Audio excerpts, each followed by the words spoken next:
Season 2, Episode 1. I'm going to try something a bit different here for you guys, specifically for the patrons. So I hope you enjoy it. I'm going to record me recording the podcast. Be prepared for expletives and things like that.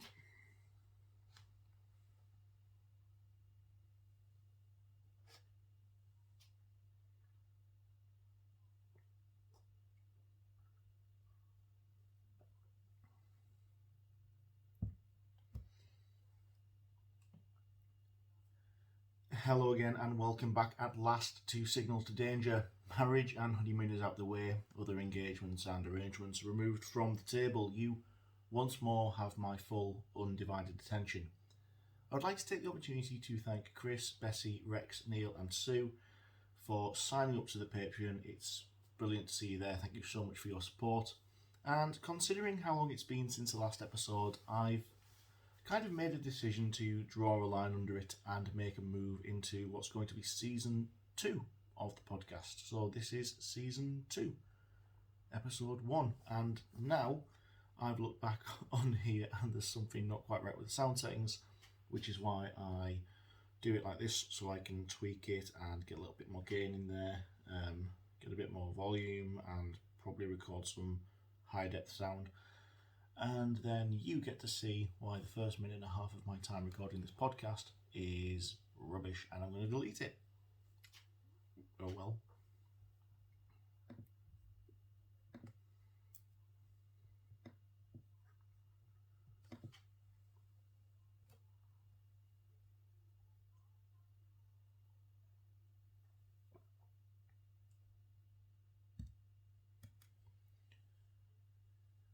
Hello again and welcome back at last to Signals to Danger. Marriage and honeymoon is out of the way.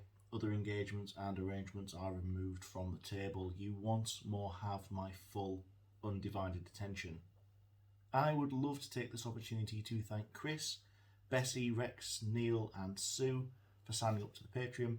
Thank you so much for your support. I can't tell you how much I appreciate it. Considering how long it's been since the last episode, I've decided to make a decision.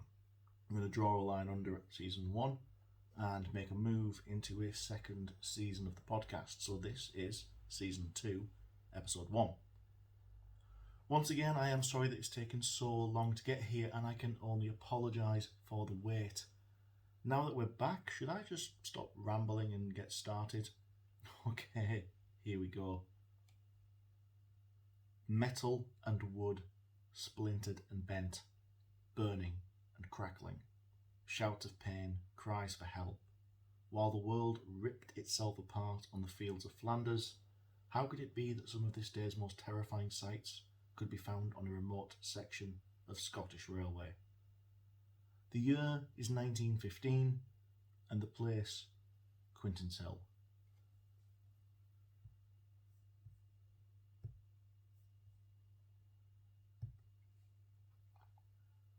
This is Signals to Danger, a podcast where we look at major rail disasters which have occurred in the UK, explain what happened, how the investigation was carried out, and how each of these accidents shaped the industry going forwards. I'm Dan, I work within the rail industry in my day-to-day life, but today I'll be the one taking you through this podcast. And for regulars of Season 1, you might be a bit surprised when at this point I don't tell you that we're going to sit and have a go talking through what's happening in the year 1915. I normally would have spent a bit of time here talking about what was going on at the world at the time, but I'm going to try a little bit different this time and not do that section, and we'll see how it feels.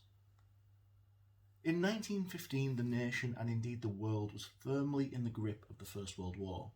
War on a scale unknown previously, and using weapons unseen on the field of human conflict. Sabre and musket were making way for artillery, the tank and the aeroplane. Technology is always at the forefront of war, and the winner, well, that's normally the side with the most advanced equipment. Some wars consist of one side vastly over-equipped compared to the other, and there's a great line from The War of the Worlds which I think perfectly sums up this type of conflict. Bows and arrows against the lightning. Although in that context I think it was cannon against the Martian's heat ray. The First World War wasn't like that. The main participants were world superpowers at the forefront of what was possible. Almost like for like, both sides developed new weapons and ways of killing each other for the entire war. Marginal gains of territory interspersed with periods of stalemate, or that extended the war for 4 horrendous years. While the fields of Flanders saw the fighting, back on home soil the gears of the war machine also turned. Ammunition factories forged and filled shells for the guns. Vehicles were built, uniforms sewn, and supplies packaged. These activities were not all undertaken on the cliffs of Dover or directly adjacent to the docks at Portsmouth. Far from it, in fact. Factories up and down the nation contributed to the war effort. From the Welsh valleys to the industrial heartlands of the north, British people contributed to the war effort however they could, and these factories were a key component of the collective war effort. Once all these supplies were created, they needed to be transported to the front line, and for this the railway stepped up to the task. In 1914, the country's railway network was composed of 23,000 miles of track, connecting 4,000 stations, and manned by 700,000 workers. When war broke out, it swung into action and started to play its part. In some areas, short connecting lines were built to allow the railway system to function more efficiently. Railways were crucial for conveying troops and their equipment, and many of the camps were provided with new branch lines and sidings, as were new munitions factories. At every point where our nation has embarked on great enterprise, missions of industry, the railways played an essential part in making that happen. It steps into the role of being the conveyor belts of the nation. Trainloads of ammunition were loaded up in the Midlands and lifted onto ships on the south coast. All day and all night, railwaymen went about their duties and played their role. Well, not just railwaymen though. When war broke out, 100,000 men enlisted almost overnight, and gaps in the industry opened up. These were filled with women, stepping themselves into the breach to make the machine turn. 1.6 million women in the country stepped into traditionally male jobs, and while the world tore itself apart, at least this one fraction of life changed slightly for the better. Of all the supplies the railway moved at this time, one was more precious than any. More crucial to the war effort, more valuable to the people of our country, and more able to influence the outcome of the conflict most. Soldiers. In their thousands they boarded trains, travelled across the country to train up to fight, and then headed south. They alighted trains in Dover or Folkestone, boarded troop transports, and crossed the Channel to war. Many never returned. So yes, of all the cargo transported by the railway, the most important was men.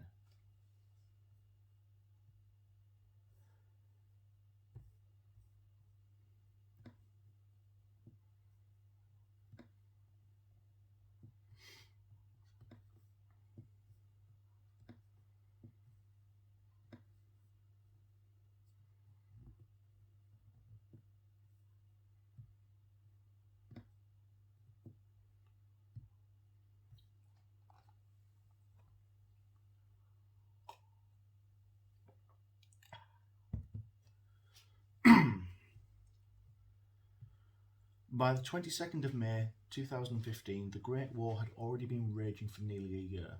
Sides were drawn and the supply of men and machinery to the trenches was equally as established. In February, forces of the Triple Entente, Britain, France and Russia, started fighting on a new front against the Ottoman Empire. Troops landed on the peninsula of Gallipoli, which is in modern-day Turkey. To fight a new front required a supply of new men, and over the first few months of the campaign, men were sent on their way to the front. Men like those of the Royal Scots. On the morning of the 22nd, they massed at the station in Laber, close to Falkirk in Scotland, preparing to start their long journey to join the war effort in Gallipoli. The first leg of this journey would involve getting them to the port of Liverpool, and then a ship onto the continent. The platforms there contained the train that would move them, a steam loco, a Caledonian Railway 139 class, number 121 to be precise. A tender loco with 4 coupled driving wheels stood at the head of 21 vehicles, 15 of them carriages, 5 freight vehicles, and a brake van which brought up the rear. This sounds like quite a big train, and yes, it was. However, there were almost 500 men of the Scots waiting to board. The journey was going to be a long one, so the men settled in, many of them getting their heads down to sleep as the early morning departure left the station. The journey to Liverpool meant that the train would first head west towards Glasgow and then down the west coast using the main line. Unsurprisingly, this would be the current West Coast main line, heading south across the border into England, past Carlisle, Lancaster, Preston, and then out towards the Mersey for connections to the steamers. That long, arduous journey had begun, but it was supposed to be the calm before the storm of war. This troop transport wasn't the only train departing that morning. Several others were also on the move. In fact, due to the fact that this line was one of the two main cross-border routes, there were many trains travelling through the Borders region, even at this time of day. The special train, not in the usual timetable, just like the troop special, was already headed south down the line towards England. A freight train of empty coal wagons was making its way south towards the border. Another freight was also headed towards the area of Quintinshill. At 4:30 in the morning, the train departed Carlisle, heading north towards Scotland. Considerably slower than your average passenger train carrying its heavy cargo of goods, this train started to lumber north towards Scotland. And there were a couple of other trains booked out from Carlisle in those sort of early hours of the day. Two of them were sleepers from London, up to Glasgow and Edinburgh respectively. They were meant to depart at 05:50 and 06:05, heading up into Scotland and splitting off to the two cities around the area of Carstairs. Shortly after they left Carlisle, a local stopping service would depart, timetabled for 6:10 and also heading north into Scotland. There was one issue, however, with these sleepers and the close departure time of that local train. Carlisle is a long way from Euston, 300 miles to be precise, and, well, even modern trains take over 3 hours to travel the distance. That's a long time for little things to go wrong with the running of the train. Little delays which build up over distance and time. Not to mention that the 3-hour journey of modern times does not include station stops of 20 minutes or so to change engine, refuel, take on water, swap out coaches. Some of these station stops were 20 minutes or so to do all of that, and all of them were regular features of long-distance train travel in the early 1900s. So unless the machine had been particularly well oiled that evening, there was a lot of potential to add little delays in, and it was unsurprising that at least one of these two sleepers had a bit of delay on it by the time when it reached this point in the route fairly often. Delays on these sleepers had a direct effect at Carlisle. At 6:10 there was that local train. Now a delay on the sleepers would get in the way of that train. And there is a general principle on the railway of local trains being held for long-distance expresses, up to a degree, quite often dictated by head codes and the priority of each service in question. And we see that all the time today, although it's not quite as simple as just that. Train operators have specific arrangements as to how they'll recover the service from disruption, and these are agreed with Network Rail and known as service recovery agreements. These are the documents that say that if X stopping train is running Y minutes late, it won't call at stations B or C, but run as an express to station D. Or that you will hold up the departure of the stopping service up to a certain time to let the express pass it. Sometimes the arrangements outlined in them might not make immediate sense, at least not in a parochial local area kind of view, or without viewing the wider network or the service as a contributing factor. But when you view this in the wider context, the picture does become clearer. Which means that sometimes decisions might not seem initially intuitive, and it's not something that's only present nowadays. In fact, I'm talking about it because it has a relevance when we look at 1915 and the platforms at Carlisle. Despite the fact that the sleepers travelled faster than the local train, if one of them was delayed, then the protocol was to let the stopping train leave at 6:10, or rather at 6:17, which is at the time it quite often really departed. This would put the train out in front of the expresses, but if it was held at Carlisle, it would then also need to be held to depart after more expresses due to depart shortly afterwards. And eventually you might as well not run it at all, and you're not providing the service to those people further down the line, and it didn't help that the expresses that would be held after were from an opposing company's timetable. So on the morning in question, the expresses were running late, The plan, therefore, in that case, was to run the stopper out first and allow the expresses to pass it at a later point further down the line. One such place this could take place was at Quintinshill. Quintinshill was the home of an intermediate signal box between stations, a remote location which can be found just north of Gretna Green, famed for eloping couples. The line here changed from double track, one line up to London and one line down into Scotland, into a brief 4-track section. In front of the signal box were the two main lines and a passing loop in each direction. These loops allowed trains of different speeds to pass each other and proceed forwards at the best possible pace. With two slow-moving freights, one in each direction, two express trains, the troop special headed south and the sleeper heading north, and a local train all in the mix as well, it was clear that the signaller at Quintinshill would have some work cut out for him this morning.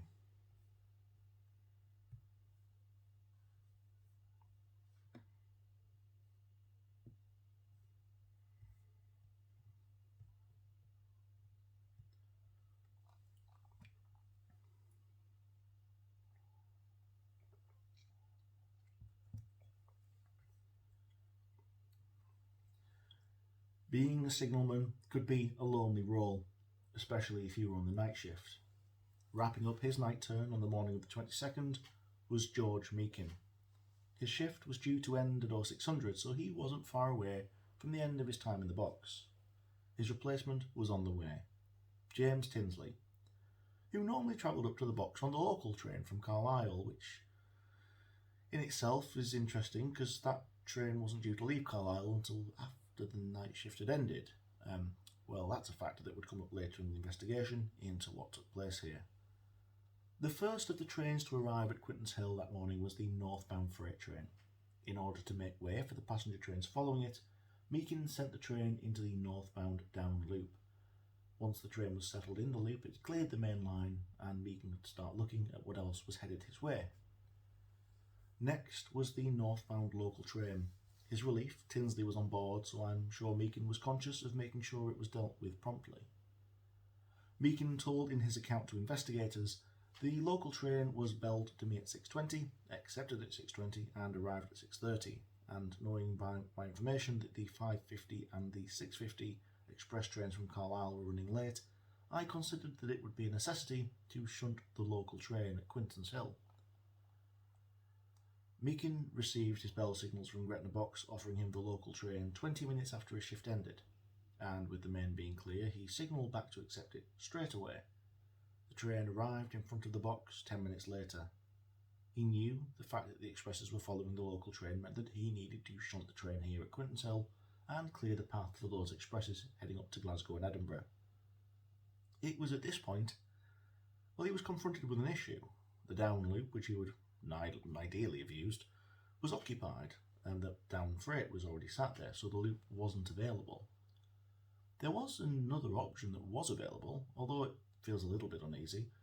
There was a crossover between the up and down mains at Quintinshill as well, and therefore Meakin could shunt the local train forward a little and reverse it over the crossover and leave the train on the up main facing the wrong way in the down direction. Now this train would of course be blocking the up main, with two trains headed down from the north, the empty coal special and the 500 men of the Royal Scots on their troop special. Well, with the correct signals set and the signals set to danger, it wasn't a problem. This practice was allowed by the rules. So prior to the arrival of the local, the coal special had been halted at the home signal on the up main, just off slightly from the loops at Quintinshill. The local then shunted across the crossover and onto the up main, out of the way of the express train following it. In an ideal world, the coal empties would have run through and been taken into a loop at Kingsmore near Carlisle, though there wasn't accommodation available for it then. So it was decided they would stay at Quintinshill briefly. After the passenger train was stationary on the up main, the coal empties were signalled into the up loop next to the up main. So the area at Quintinshill at this point was starting to look a bit busy. Both the loops were full, and a passenger train, Bang Road, which is railway jargon for on the wrong line, on the up main. With a troop train now approaching from the north and sleepers from the south, it would take some fancy footwork to get everything cleared and through the area, but nothing that the signallers couldn't achieve.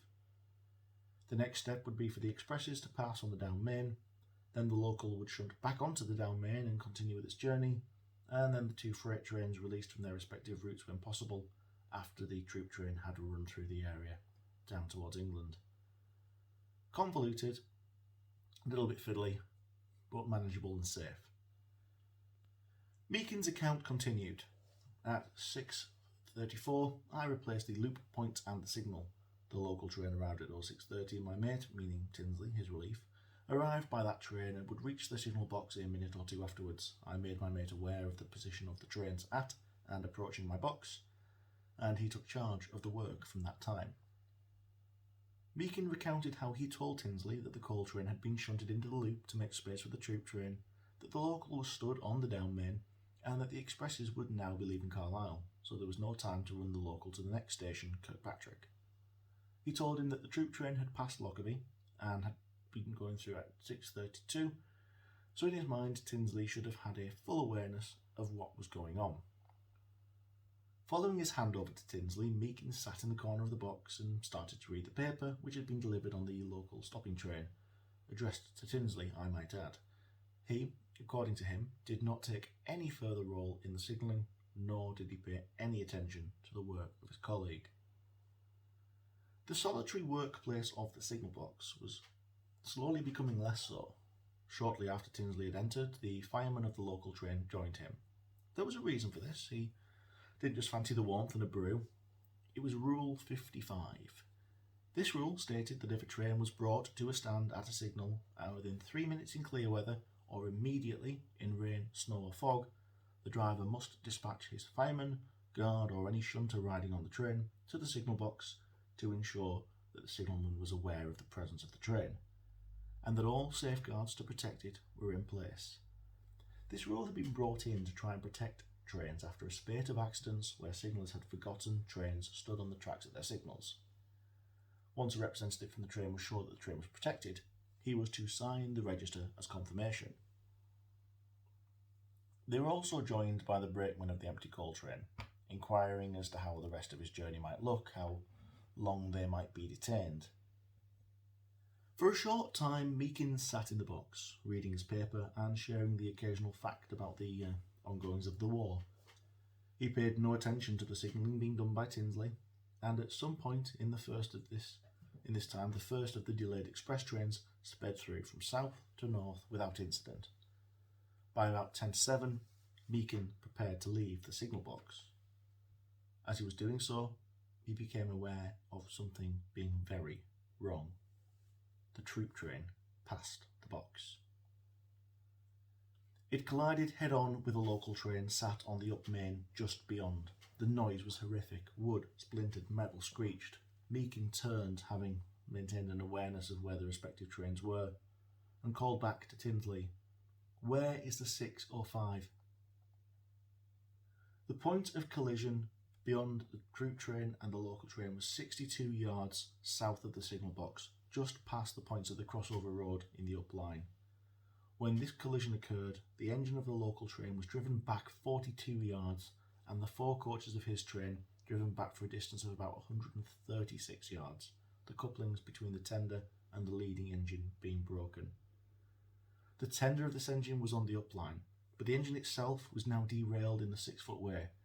The engine of the troop train turned over onto its right side, touching the engine of the local train with its front end, and against the empty wagons in the up loop line, with its tender laid across the down. Some of the carriages of the troop train shot right over their engine, and the furthest of them was opposite the tender of the local train, and to the south of the point of collision, the wagons in the loop line were also covered with debris of the carriages of the troop. The driver of the local train, David Wallace, had been stood in his cab, passing the time while the fireman was up in the box. He then looked up and saw the troop train approaching from around 200 yards away. Without time to do anything of consequence, apply steam, move his train, signal for danger, anything, he did what he could do. He saved his life. He jumped clear of the cab to the left towards the down lines and the down loop. He was unhurt in the collision, luckily, but he was familiar with the route and the ways things worked round here. He had a distinct belief that danger was not yet gone. He knew that the second of the two sleepers was yet to pass, and was likely not far off. He bolted across the tracks and under the wagons of the freight in the down loop. He saw from this vantage point that the carriages of the troop train were badly telescoped, riding into and over the tops of each other, and that the tender of the troop train had fouled the down lines. He saw troops climbing from the wreckage, trying to make their way across to the downside where he was, and he called to them, warning that the sleeper was expected. Some stood there in the tracks next to the wrecked trains. Almost immediately, less than a minute after the collision, the second sleeper train collided with the wreckage, compounding and worsening the situation even further. When the express arrived, it ran through some of the wreckage ahead of the engine of the troop train, and then its leading engine came into violent collision with the tender of the troop train, which was lying across the down line. It was driven back and to the left for about 30 yards, right through the wagons of the goods train in the down loop, onto the embankment, the leading engine of the express coming to rest partially across the wreckage of these wagons. The carriages of two heavy passenger trains, a local and the wagons of the down freight, had now become a mass of wreckage across the main lines. It was inevitable that some men, some of the soldiers, had been stood in the trackbed of the down main, having freed themselves from the troop train at the point where the sleeper arrived. Lives were almost certainly lost at that point. Others were caught up in the wreckage of more carriages and engines becoming violently involved in the accident. And unfortunately, what had become a grim morning in the Scottish borders was not quite finished. In the wreckage of wood and metal, now just a chaotic mess across the loops at Quintinshill, fires began to emerge.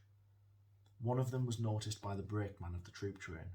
He'd managed to extricate himself from his wreckage and ran to the signal box to see that the line had been blocked and warnings sent, and when he got there, he turned to look at the wreckage, to the area where the troop train's locomotive was lying.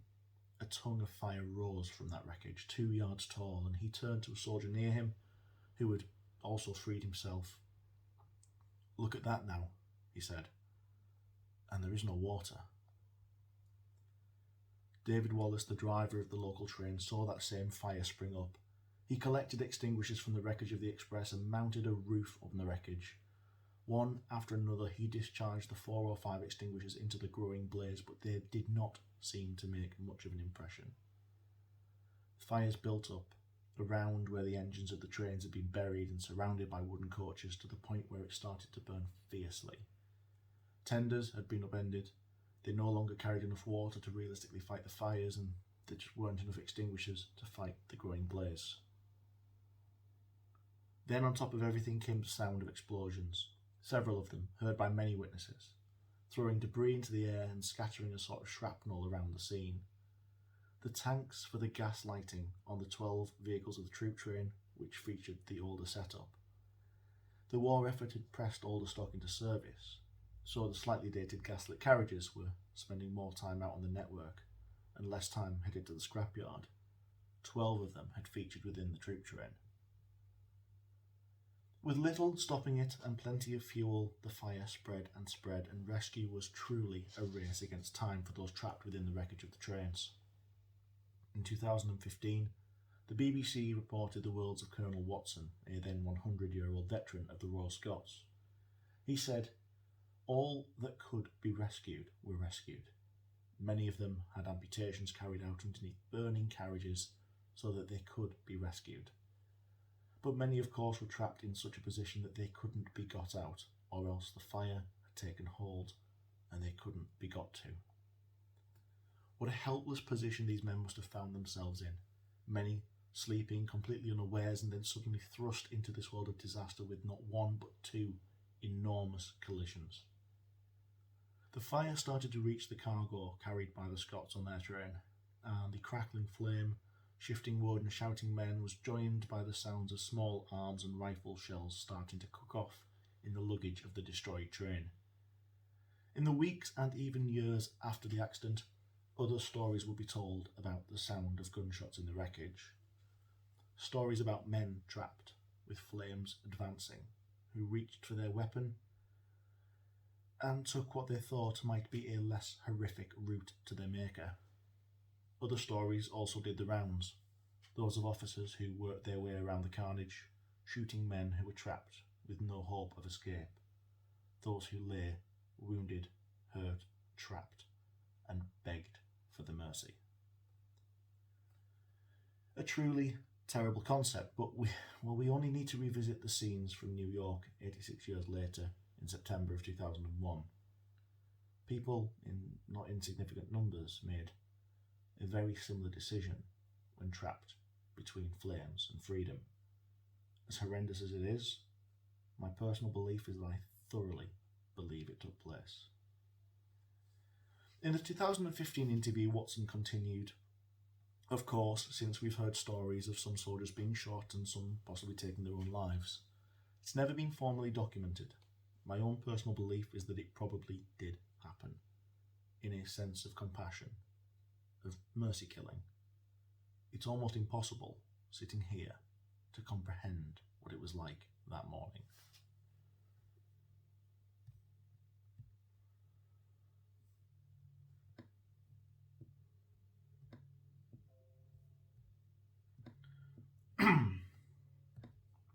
Ooh, throat's getting a bit sore now.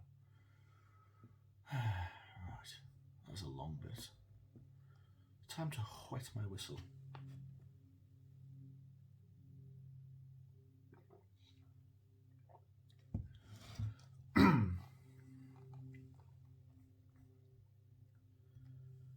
At 4 o'clock in the afternoon, a roll call was carried out of the 500 Royal Scots who had travelled from Lebert in the early hours.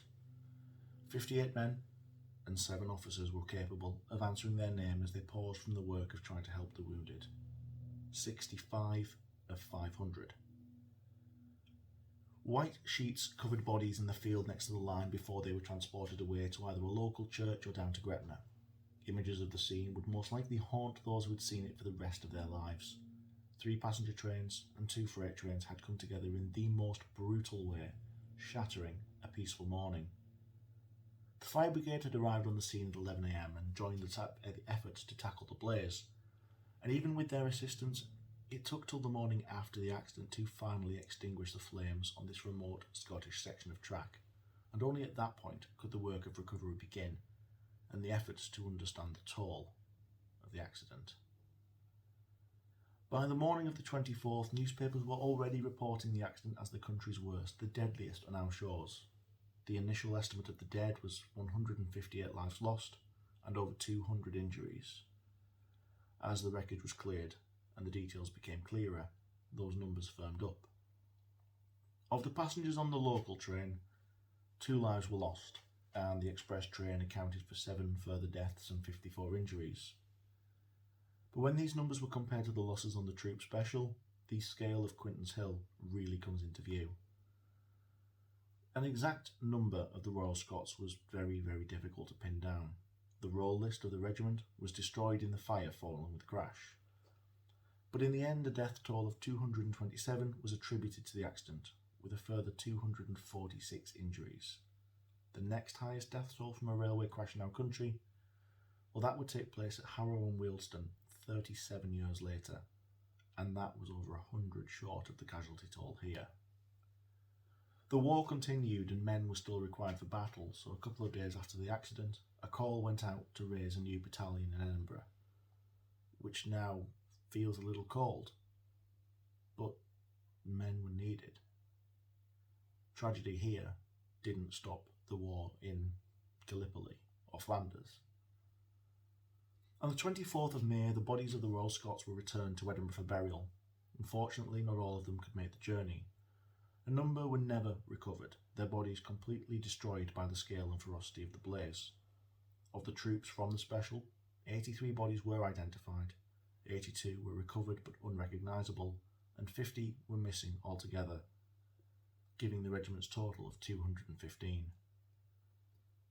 A mass grave was dug in the city's Rosebank Cemetery, and the coffins interred there 3 deep and the top row were all covered in the Union flag. The ceremony was attended by 50 of the wounded, and the bodies escorted by the 15th and 16th Battalion Royal Scots. The final tragedy of Quintinshill came in the form of 4 bodies which were unidentified, and which appeared to be the remains of children. One coffin was simply labelled as little girl, unrecognisable, and another, 3 trunks, probably children. As no children were reported missing, the railway company moved the bodies to Glasgow for possible identification, but no one came forward to claim the bodies.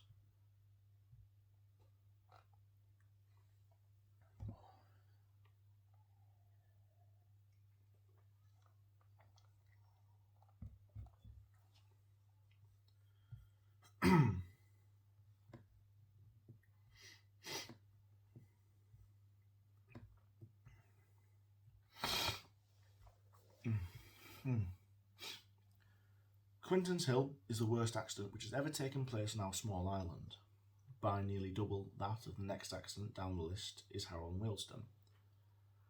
For this reason, it's important that we discuss it. The events here are a perfect example of just how wrong it can go when things don't play out properly. A lot of the pieces were on the board at Quintinshill that morning, and juggling them clearly didn't go to plan.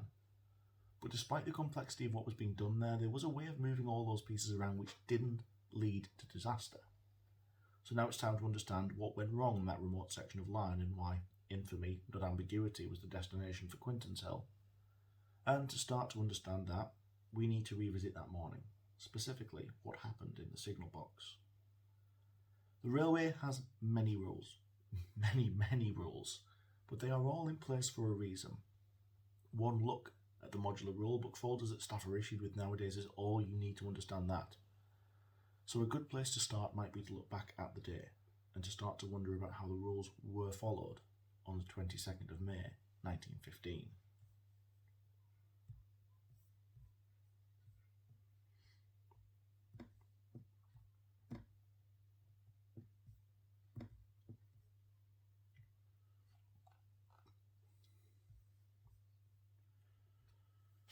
Oh, 600, 6 a.m.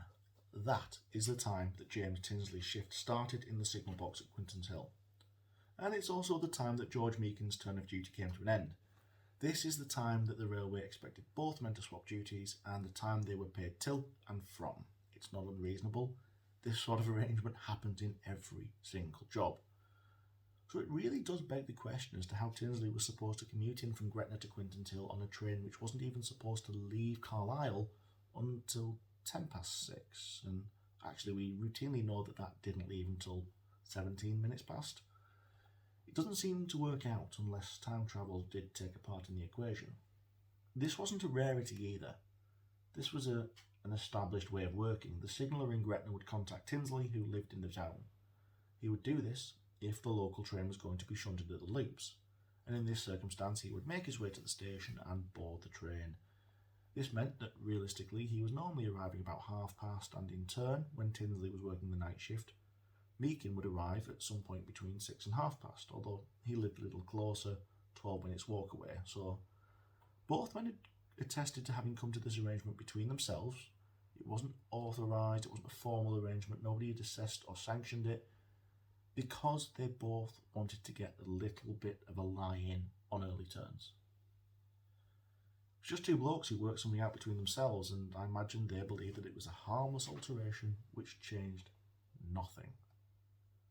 However, right from the off, to do this unofficially meant that they had to be little, well, I guess they saw them as white lies, fabrications. Each signal box has a logbook, a train register which records the comings and going of the box, the actions taken, the time they were taken, and, well, if you think of it as a very primitive black box, it records the comings and goings and actions of the box in case it ever needed to be scrutinised. One of the first things that investigators will do if there's been an accident involving anything like a signal box is they will come and they will take the train register and they will interrogate it. For that reason, it's important that this book be accurate. And while there's every chance the book could be checked by area supervisors, etc., so you don't necessarily, well, because it can be checked by people, if you're not quite doing things correctly, like changing shifts at the time you're not supposed to be, you might not want the book to reflect that. So in slides the first little white lie. The time noted that the box was handed over shows 0600. It wouldn't show 0625 or 0628. It wouldn't even show 0632, which was the time on the 22nd of May that the shifts changed over. Just one number in the logbook though. What harm could that do? Well, there is another issue. All of the movements through the area are recorded as well, and if Meakin went home at 6 in the morning, it would be really strange to find his name next to an arrival 25 minutes later than that, or a log of a train moved into the loops, or, well, anything at the signal box at that time. And, well, what if Meakin wrote the log entry but Tinsley's name appeared? The handwriting might give the game away with a logbook subjected to any scrutiny. So the gentleman involved had come up with a practice, and it was as follows. Every morning, the train movements for the log between 0600 and the actual point they changed shifts were recorded, as they should be, but on a separate piece of paper. All the detail, but not in the log. At the point the relief arrived, the men would sign their handover time as if it was 0600, and then the oncoming signaller would copy the movements from the paper back into the book with the correct handwriting and correct names. Now, call me old-fashioned, but I feel as though the more effort you have to put into making something look like you're not doing anything wrong, the worse your discrepancies might be. At some point, it seems as though hiding this little fudge had turned into a bit of a cottage industry. And again, just want to throw the word fabrication in here. It's a bit fraudulent. And they must have known that at the point when they were doing it. And there's another factor here. It does impact on the ability of these signallers to work properly, because at the point when these men should be getting settled in, arriving at work, wiping the sleep from their eyes and getting their head in the game, signalling trains, one of the first things they actually have to do is forge a handover and copy across the log entries one by one from the paper into a book. There are blatantly other things that they could be doing in that time, concentrating on their role for one. And the last factor on this particular issue is, for me personally, there is just an inherent risk here about how you consider rules. If you believe they are mouldable or bendable in one instance, does that mean that they are in others? Does it matter how serious you perceive each individual rule to be? Do we have any discretion as railwaymen or women to make our own assessment on how stringently each rule should be followed? I don't think so, and I think that bending or breaking the little ones can eventually lead to failures where it counts. One brick does not hold up your whole wall, but if you go into your living room and take 30 out, see what happens.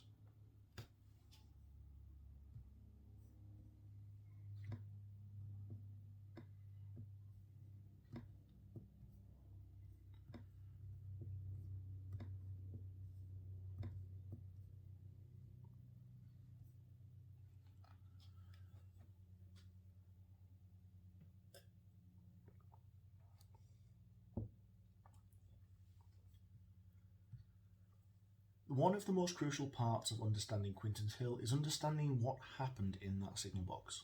We know that there were two signalmen, in there, and that only one could be responsible for the signal box. Only one could be the signaller on duty. And we also know that by 0601 that just should have been Tinsley, but I don't know, truthfully, if he would have even have left his house by that time. Reading the reports and the accounts of both signallers, there is a sense as to when the handover took place. At 0614, the goods train that had left Carlisle at 4:30 arrived at Quintinshill. Meakin placed that in the down loop, and the brakeman of that train wandered across to the box to chat, ask about progress, etc., and left after about 15 minutes. At around 6:22, Meakin detained the empty coal wagons at the home signal on the up main. He'd just been informed that Kingmore couldn't accommodate them, so that they would be stopping with him for a little while. He decided to hold them there so he could bring the local train across to the up without delay. He needed it to wait there to let the expresses pass, and in all fairness, he Probably didn't want to stop all day, and Tinsley was on board that train. The local train arrived on the down main at around past, and at this point Tinsley alighted while the train was being propelled across to the up line and made his way up to the box, arriving there at around about 6:32. Round about exactly that time, Meakin received a call from Lockerbie, which told him that the troop special was on his way. Meakin relayed the message to Tinsley, and then Meakin set about carrying out the last few bits of signalling that he would that morning. He set the points for the up loop, cleared the signal for the coal empties to draw into the siding. The freight did so, couplings clunking away in the background, as Tinsley would have dumped his belongings and gotten himself squared away. At 06:34, Meakin replaced the points for the loop so that they would keep traffic on the main line and put the signal back to danger. He sent a signal back to the station before, to Gretna, train out of section. He let him know that way that the local was clear of the down main, and he accepted the late running 5:50 express from Carlisle, the first of the two delayed sleepers. There is one thing that Meakin is adamant about, however, and that is that he did not give a train out of section signal to Kirkpatrick, the next box down the line to the north, to let him know that those coal empties were clear of the main line, even though it was him that had sent them into the loop. Nor did he send a signal to Kirkpatrick box to let him know that the local train was standing on the up line, that signal known as a blocking back. His reasoning there was that he couldn't have sent it until the coal empties had moved anyway, and as far as he was concerned at that point, the job was handed over. Meakin's account from this point onwards is that he sat in the chair and read the paper before he left, making occasional remarks about the war's effort, and crucially paid no attention to the signalling. That was Tinsley's job. Now, Tinsley stepped up to the controls of the box and took over as signaller. When investigators spoke to him, his account was that he told them that the first signals he had dealt with related to the passing of the 0550 Express, informing Gretna that it was in his section and telling Kirkpatrick that it was on its way up. The next thing he did took place at 06:38, not long after he had taken over. The next bells he heard were from Kirkpatrick box to the north, and they came at 4:42. "Is line clear?" they asked, for the troop train from the north. And Tinsley sent back, "Line clear."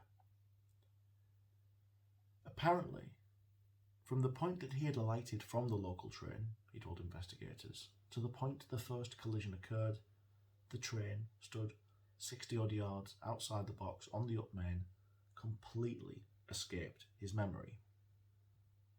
He then received "train entering section" for the troop train, telling him that the train had passed Kirkpatrick box and was on his way to him at speed.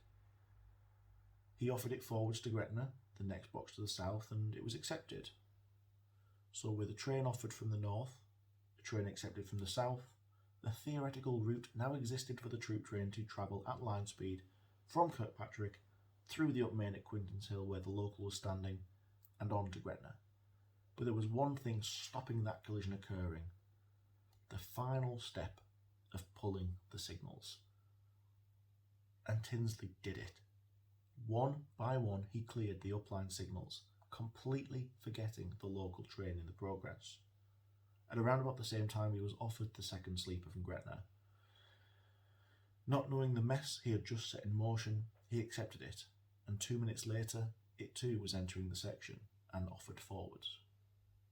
He knew nothing more until the point that that first horrendous collision took place, and by that point the second was unavoidable. Tinsley did the only thing he could with that scene playing out in front of him.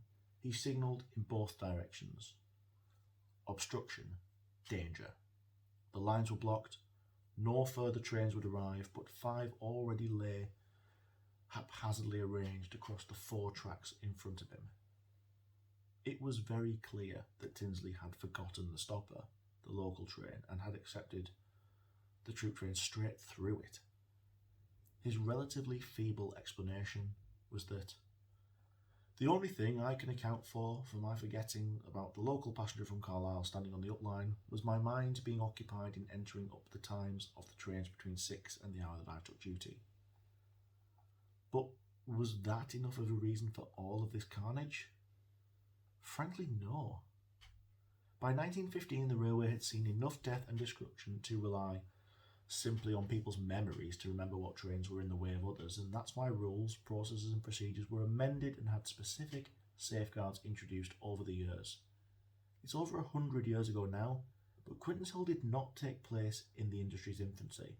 Even the very dated, but still occasionally used, absolute block signalling of the time had been around for 65 years, and mandatory on all passenger lines for 25 years by this point, by 1915.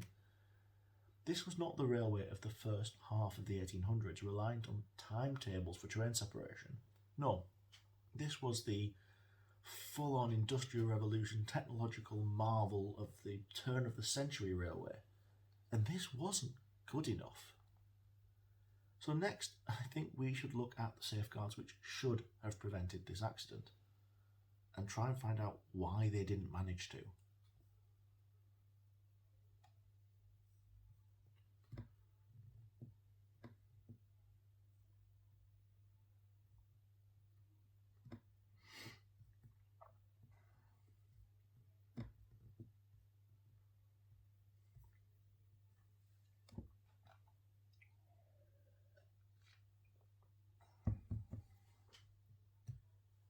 I've mentioned the type of signalling in play at Quintinshill a couple of times already in the podcast here. Absolute block. And we have gone through it in a little more detail in the past, but basically, each signal box along the line offers trains to the next. They accept and offer them on, etc., etc., provided that the line is clear. The communication is all done by telegraph and bell codes with instruments which show whether or not the line is clear. Has been a little while though, so for a quick recap. A really basic example of how it works would be to picture 3 signal boxes in a line, A, B and C. Box A sends a bell code to box B. Is line clear? B sends back to B sends back to A, line clear. This equates to box A offering a train and box B accepting it, providing the line is clear.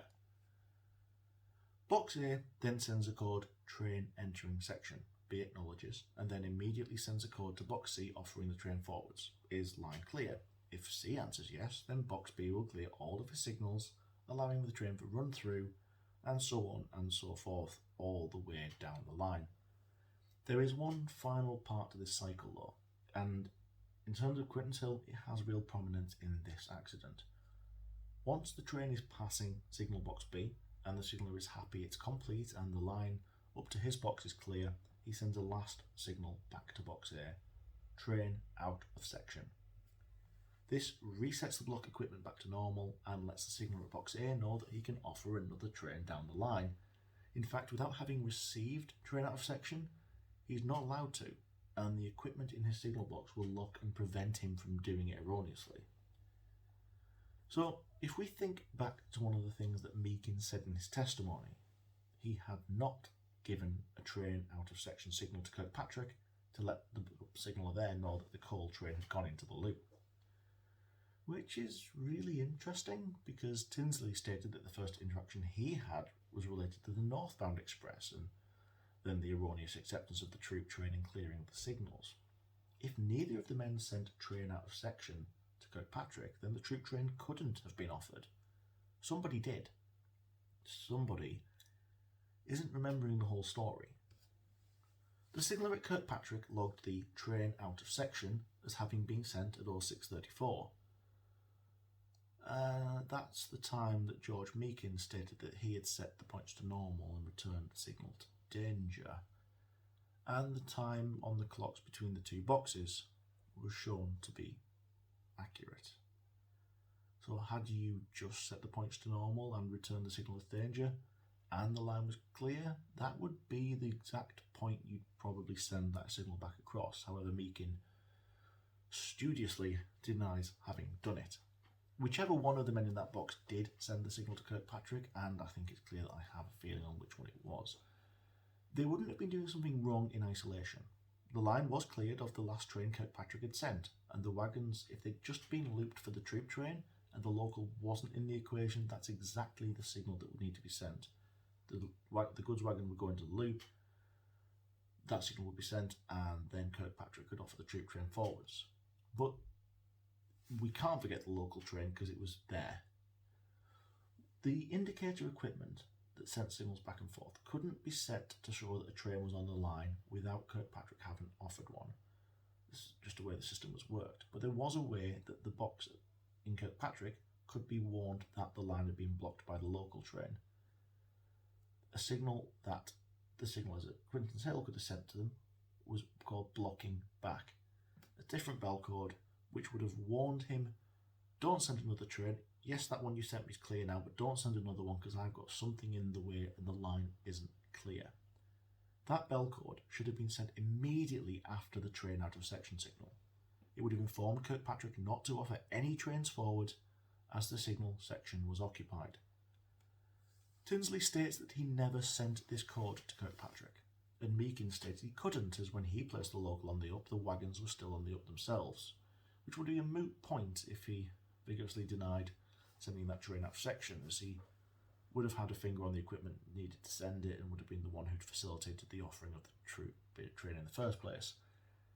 Meakin also stated that he never heard Tinsley sending the blocking back signal, nor did he feel the need to remind him to do so.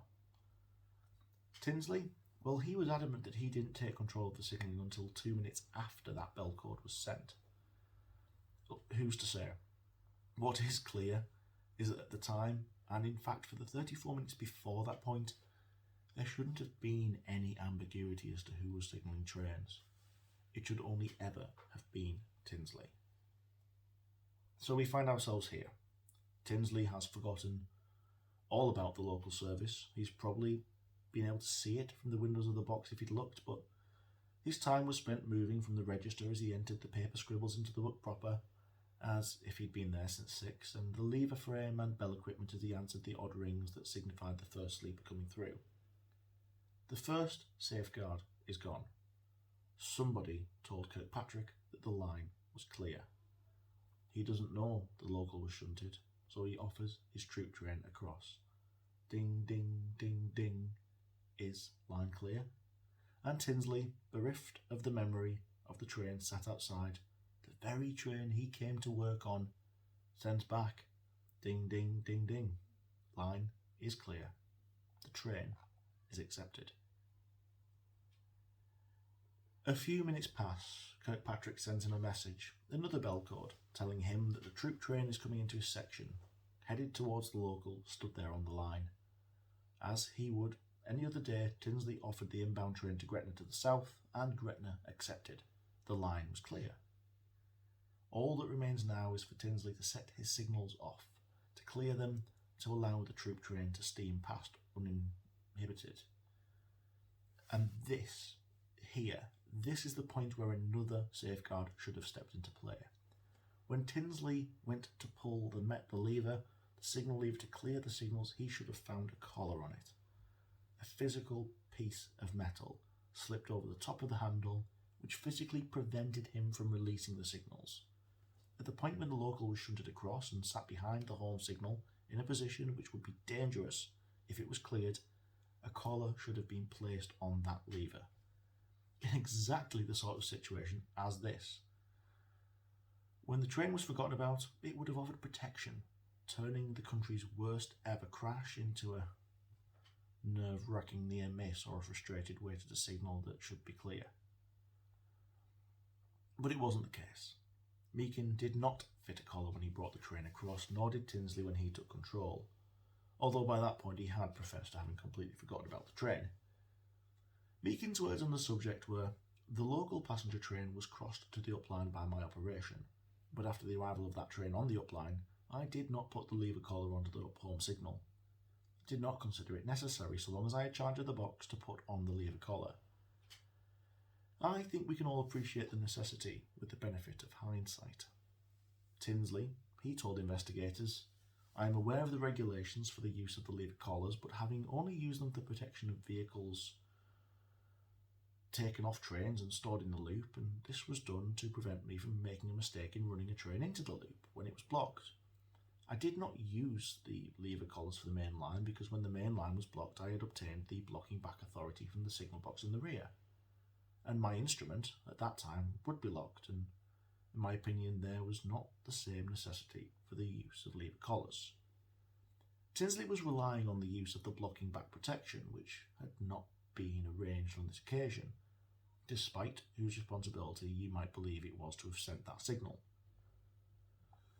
We keep circling around to the issues of rules in this episode, and there is a reason. When I spoke earlier about choosing which rules you follow, well, the use of lever collars was dictated by rules as well, and these are the instructions issued by the Caledonian Railway, the employers of both signalmen. Lever collars are supplied to every signal box on the line with the exception of those working single line sections only. They must be used by the signalman as a reminder that the line is blocked under any of the following circumstances. One of the items on that list: when a train has been shunted onto the opposite running line, just as the local train had been, the exact situation, in black and white, no ambiguity. The instructions went on to say that the signalman must place the lever collar over the handle of the lever working the signal, which protects the line upon which the obstruction exists, and so prevent the signal from being lowered until the collar is removed. No ambiguity. This was a rule, a method of work which formed part of the safety system for signal boxes up and down the country.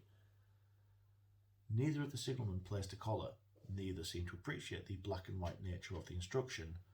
When Tinsley said that he didn't believe there was the same necessity for the use of collars when blocking back, he was perfectly entitled to that opinion, but he had zero entitlement to act upon it, and to do anything but follow the rules as they were laid out. The reason for this is clear at Quintinshill. Between blocking back and collars, the two methods would have prevented the accident. They could, and indeed should, have been used in conjunction, offering two layers of protection, both able to backstop the other if a failure occurred. This is a guiding principle of safety management system: multiple layers of protection, never relying on a single point of failure. With neither in place, the only thing being relied upon was Tinsley's memory, a clearly fallible tool, and the lives of 227 people were lost because of an astonishing incident of forgetfulness.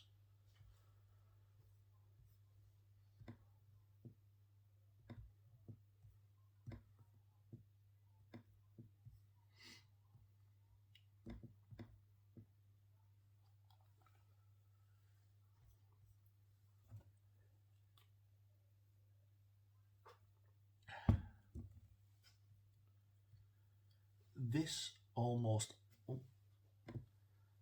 almost laughable situation of two signalmen failing to understand and completely success. Ugh. Oh, that's disappointing. That's the first one of them today. Right. Let's try that again. There's a lot less swearing on this, by the way, than I thought there was going to be. For some reason, I'm doing better now I'm recording it for you. Normally, I'm like deleting and cancelling and re-recording everything.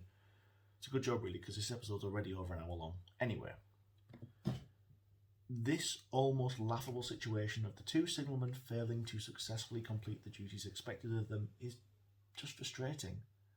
When we spoke earlier about little rules being bent or broken, this is why we don't do it, why we shouldn't do it. We weaken our defences by removing components of them.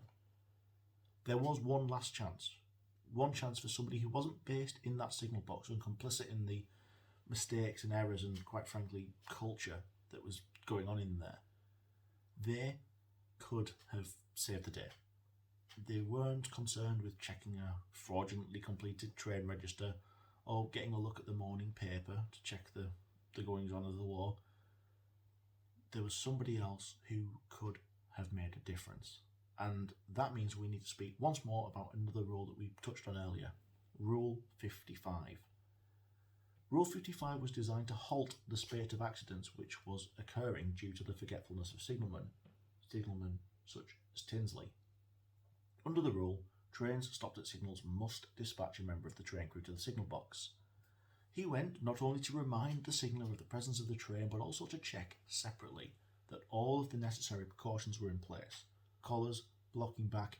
He was to be the representative of the train and everybody on board to make sure that they were in a safe location and that they were protected.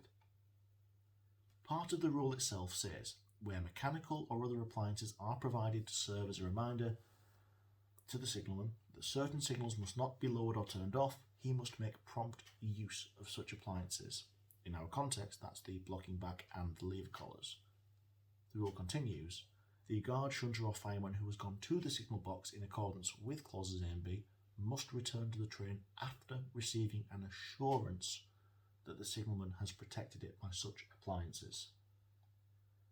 When the local train stopped on the up main, Rule 55 meant that somebody from that train must be sent to make sure the train was protected. They were going to be there for longer than 3 minutes. They knew what was happening. They were getting shunted for trains to pass. So someone was sent, and in that case it was the fireman, George Hutchinson. Once the train was stationary on the up main, Hutchinson climbed up the stairs to the box, and he wrote that his intention was to carry out Rule 55, and when he entered the box he walked over to the train register and entered his name in it. Didn't know at the time though, as you were supposed to, but never mind. When he entered the box, Tinsley was stood at the book, and he indicated the line on the book which Hutchinson should sign.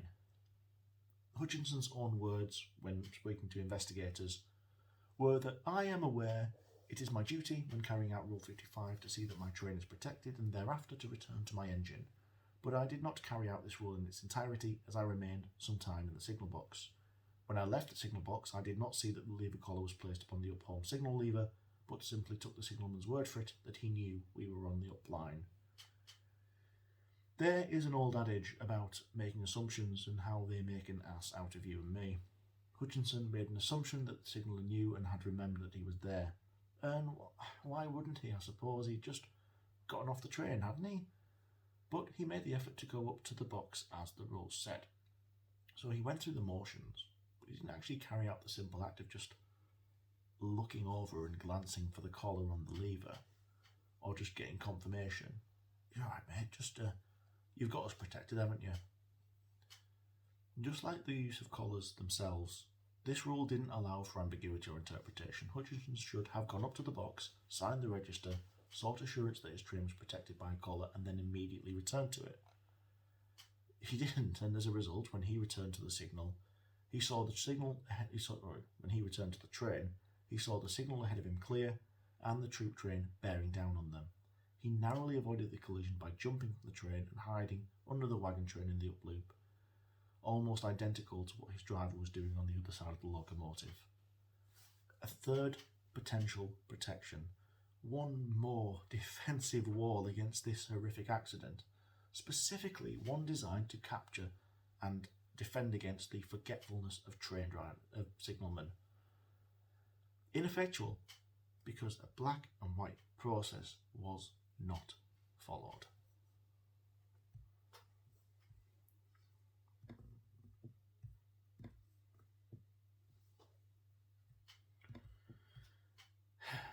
Nearly there.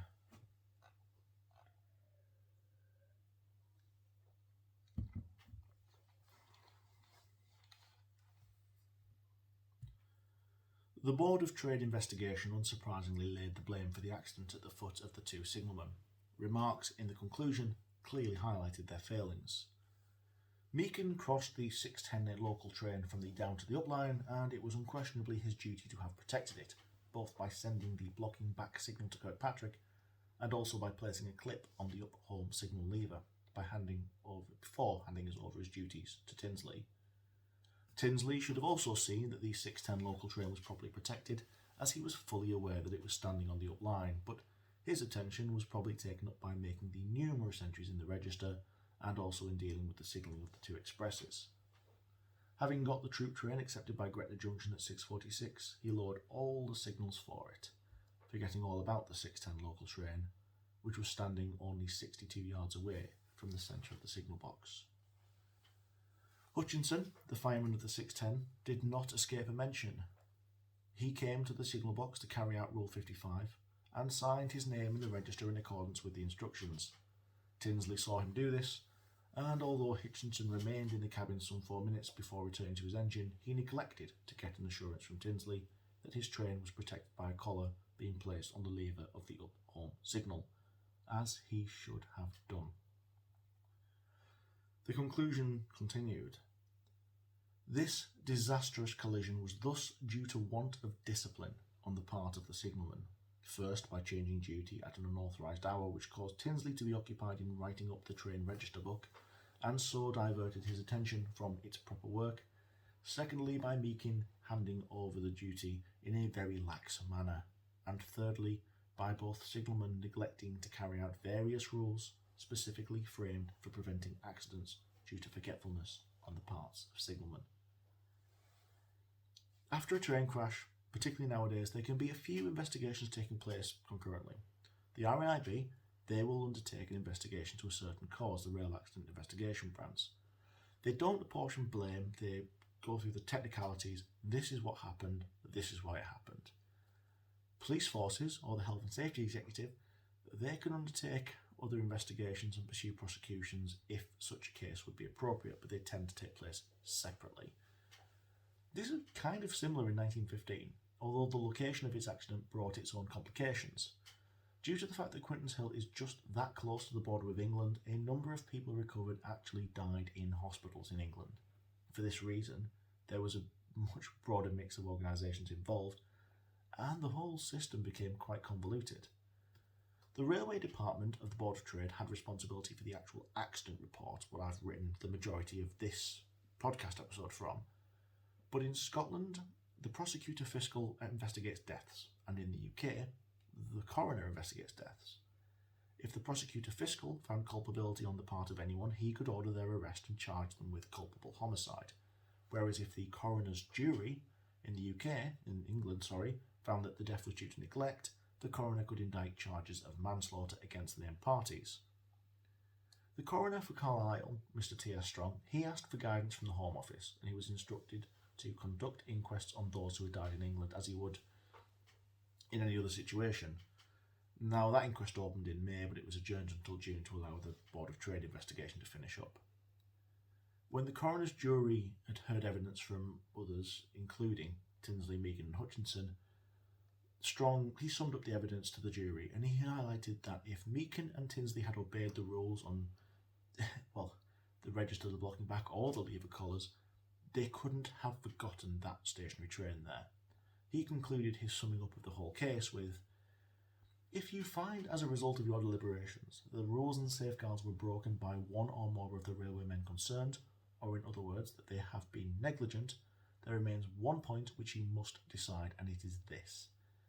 Was that negligence of such a character, having regard to all the surroundings, as to be culpable negligence?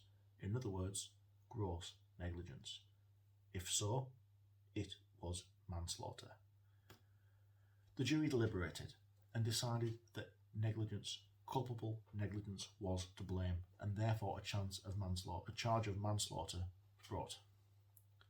The solicitor representing the three women protested that committing them to trial was outside the coroner's jurisdiction, as the alleged offence had been committed in Scotland, and the coroner stated that he'd been instructed to proceed by the Home Office.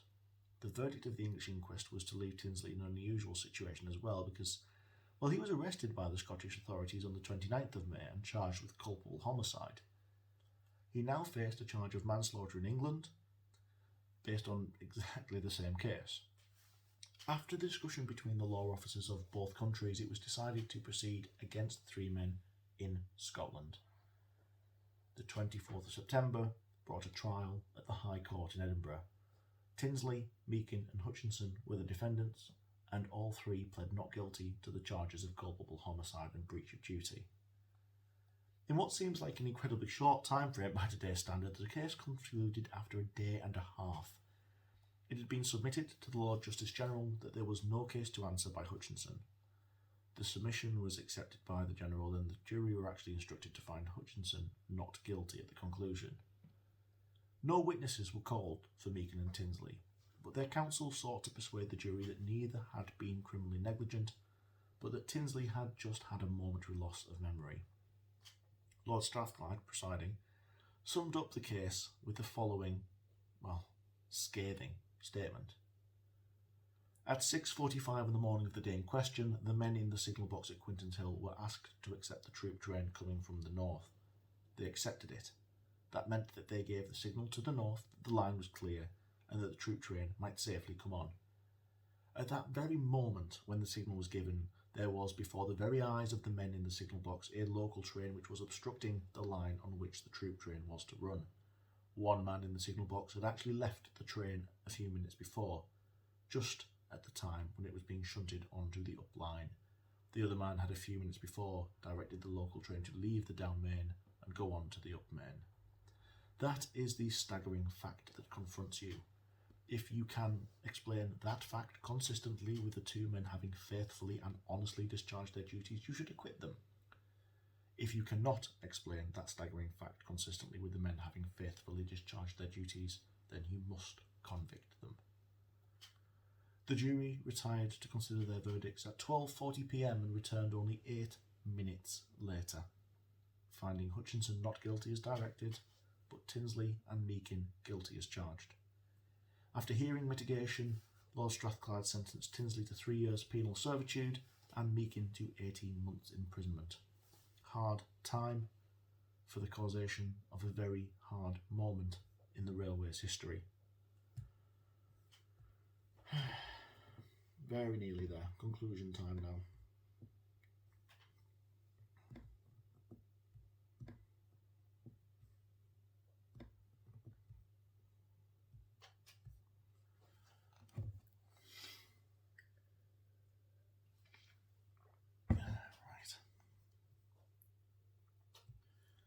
There has been much discussion about whether or not the blame laid at the feet of the signallers was done so fairly or not.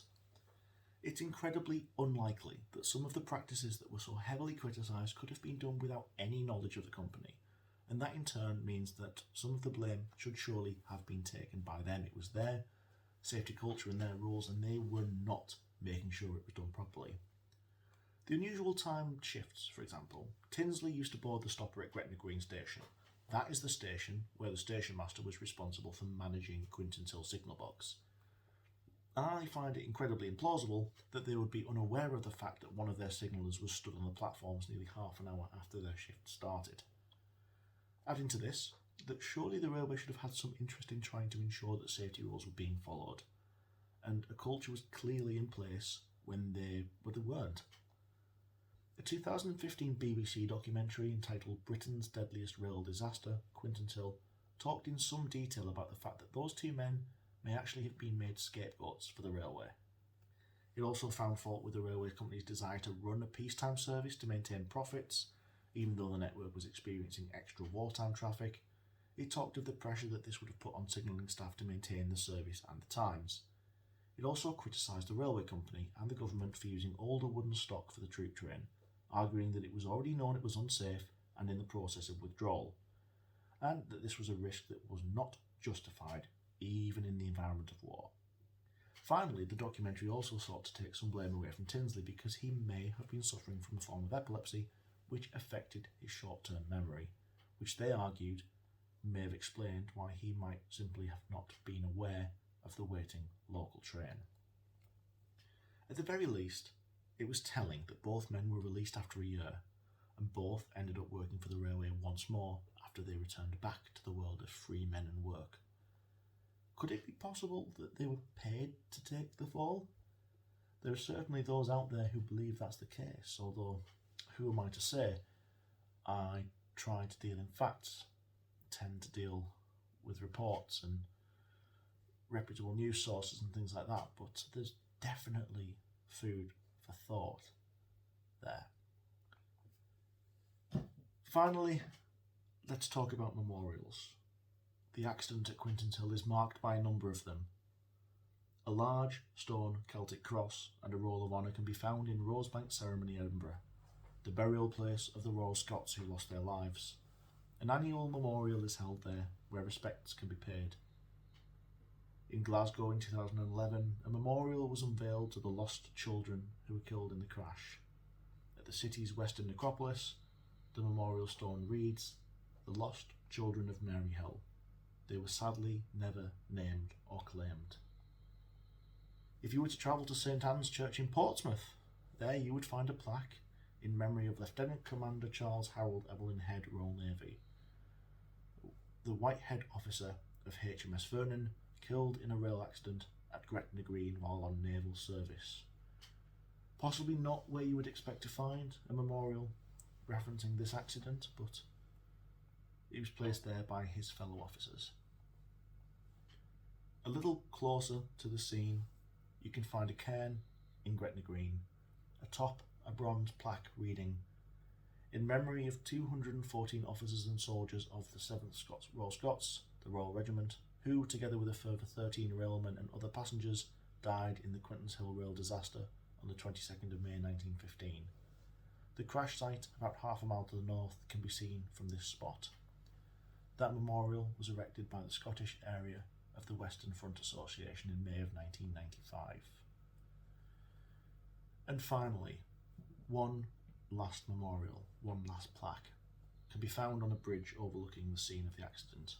Yet another place you can pause and ponder. An incident on the scale of Quintinshill is not something that can be forgotten easily, nor is it something that you would ever want to. As the trains pass by the loops now, they pay no attention. Passengers probably don't even notice. I passed through there last month, and I had to pay attention to where we were to spot it. The signal box is long gone, and there's not really anything of consequence to draw the eye. A remote, quiet area of insignificance. And yet on a footbridge looking down upon it, these words are inscribed. No wreaths to commemorate our glory day, nor tears to be shed on this permanent way. Just flowers of the forest for youth in their prime, for the piper's lament stills the passage of time. No wreaths and no sorrow as memories unfold, just eternity's promise, they shall never grow old.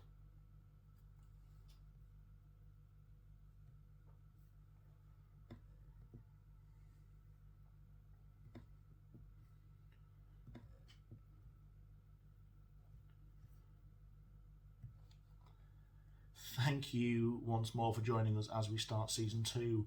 Once again, please like, share and review. Come interact with us on social media, Twitter or Facebook. Just search for @Signals to Danger or @DanielFoxRail. And if you do want to support the podcast, I know it's been a while, but I'm back now. If you do want to support the podcast, please feel free to get yourself over to signalstodanger.com and either look at the support or the shop pages. Until the next episode, travel safe.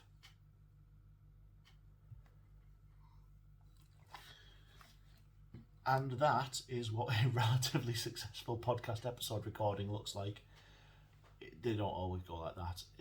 If you guys are interested in watching some more of these, I will happily film them for you if you're interested. If you want, I might even look at doing these as live streams for specifically patrons. So, anyway, hope you enjoyed it. Different way to experience the podcast and see me, and I even put the branding on despite the fact I spilled a little bit of my tea on it. Anyway, cheers guys, and thank you for your patience. I'm a married man now. Thank you again. Take care of yourself. Travel safe.